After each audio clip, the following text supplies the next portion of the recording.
हमारे पास पेशेंट अब्दुल अजीज़ 21 सितंबर को प्रेजेंट हुए थे, लिवर कैंसर, सीए लिवर, और हालत ये थी कि भी असाइटीज़, पेट बहुत फूला हुआ था, खून की क्या आ रही थी और पखाने में भी खून आ रहा था। हाँ, और इसके अलावा आप चल फिर नहीं सकते थे, भूख बिल्कुल ख़त्म थी और बहुत बेताकती थी, जिस्म पर खारिश भी थी, पेट बहुत फूला हुआ था। ये इन्होंने 10 दिन की ट्रीटमेंट ली है।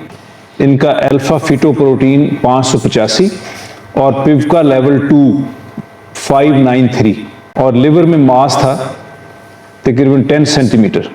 आज 3 तारीख है, 3 अक्टूबर।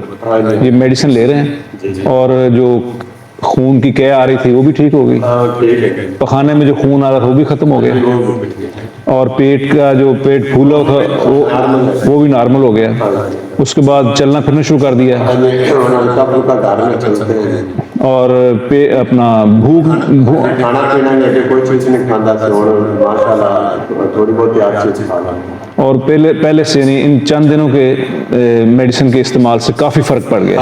काफी फर्क, खारिश पहले से बेहतर हो गई है, पेट भी साथ लग गया है और उम्मीद लग गई कि इंशाल्लाह बेहतर हो जाएंगे अल्लाह का बड़ा, अल्लाह ताला का करम है इंशाल्लाह। बहुत।